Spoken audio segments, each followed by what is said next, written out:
Good morning, Buddhas. It is wonderful honor for me to share my talk with you today.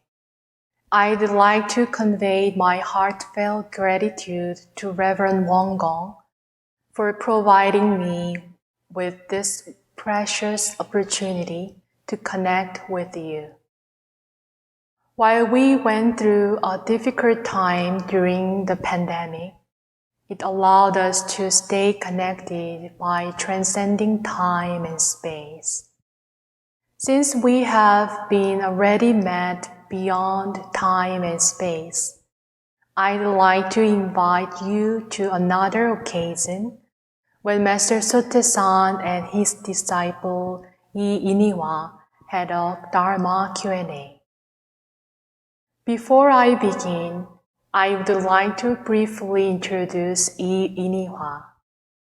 Yi Iniwa was a female lay disciple of Master Sotaesan and was regarded as one of the most influential practitioners in the early history of Won Buddhism. Before she met Master Sotaesan, Yi Iniwa's life has been difficult. She had an accident when she was young and lost one of her eyes. Her husband died shortly after they married, leaving her to care for 6 children. Despite the fact that she managed a successful restaurant and made a lot of money, she was deceived by a swindler and lost her fortune. When she returns to the lodging business, her third son made some poor decisions that leads to the failure of the business. At that time, Yi Iniwa met Master Sotaesan, and she was able to let go of all the anguish and distress in her life, thanks to his guidance. Imagine what a dedicated Dharma practitioner she was. One day, the founding master came to a sound session and said, Yi Iniwa has now had such a great arousal of the mind that she neglected her private business in order to attend Dharma meetings and join sound sessions. Instead of giving her an award for her devoted faith, I would like to allot this hour to her. Ask any questions you may have. Iniwa asked, if someone asked me what we teach and learn in our order, how should I reply? The master answered, Buddhism originally teaches one to awaken and know for oneself the principle of all things are created by the mind. And you may answer that we teach and learn the same principle. Once we know it, we will also discover the principles of neither arising nor ceasing, and the retribution and response of cause and effect. If someone were to ask you the question, what does Won Buddhism teach? What would you say? Each of your answer might be different depending on what teachings you typically enjoyed. Now, you have received the official response from Master Sotaesan.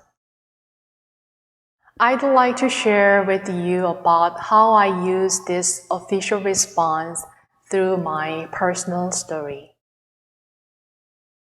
I took an English tutoring course when I initially moved to the United States to study English. The teacher was a devout Christian elder.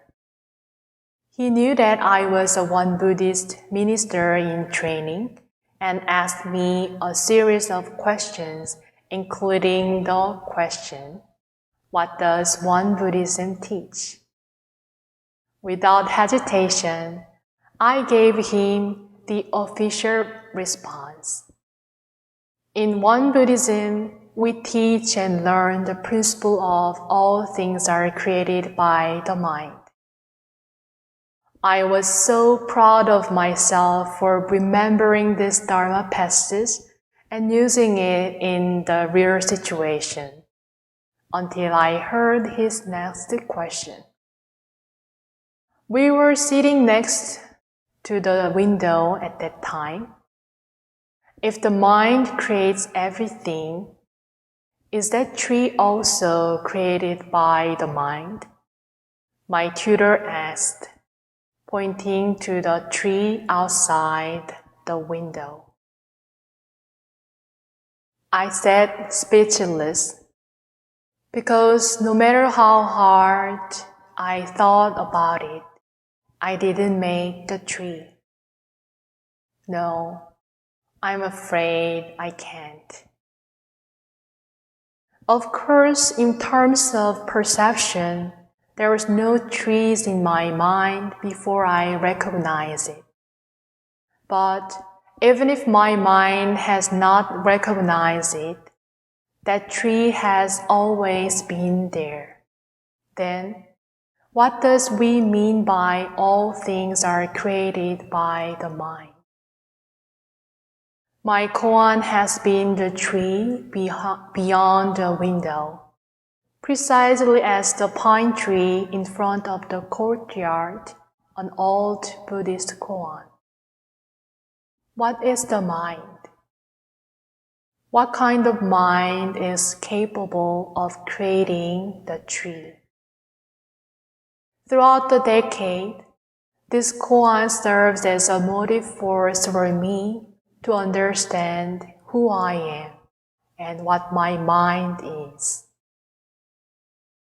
First, I started working with the surface level of my mind, such as emotions or thoughts. By watching my thoughts and emotions closely, I could recognize the simple truth that they are truly impermanent. Though I have been taught the truth of impermanence as one of the core teachings of Buddhism, my mind used to cling to those impermanent thoughts and emotions as if they were permanent. I create my own suffering by attaching to past thoughts or memories, or holding on to unrelenting emotions.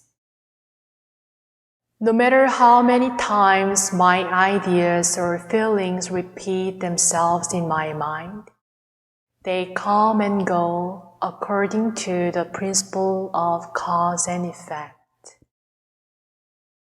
When I cling to a piece of mind and begin to identify it as me, the boundary between me and what is not me arises.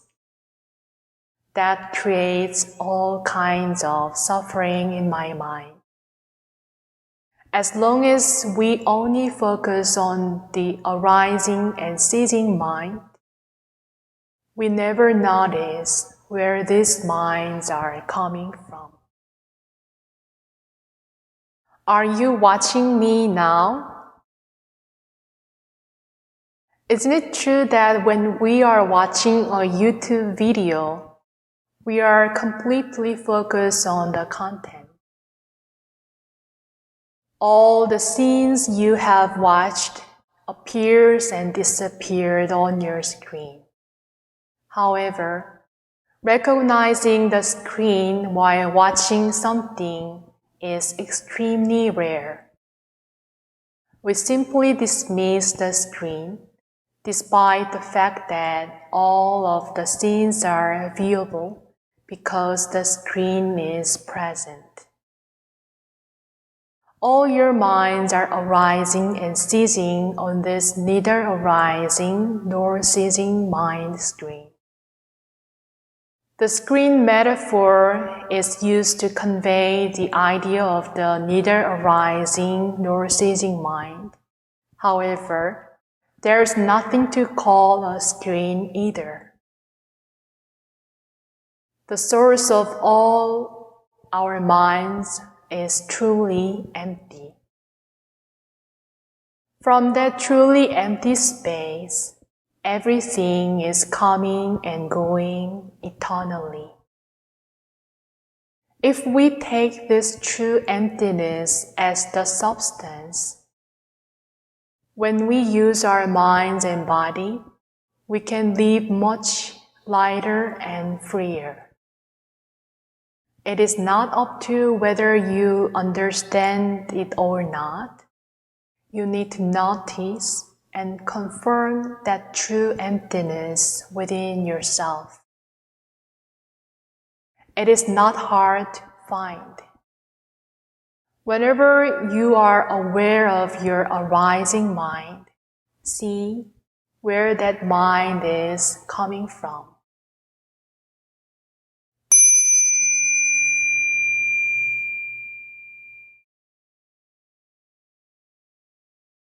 Where this sound was coming from, where does the sound go? Where the sound is coming and going is empty space. This truly empty space is the mind, which creates the tree beyond the window. Now that we've learned this principle, does this mean your practice is over?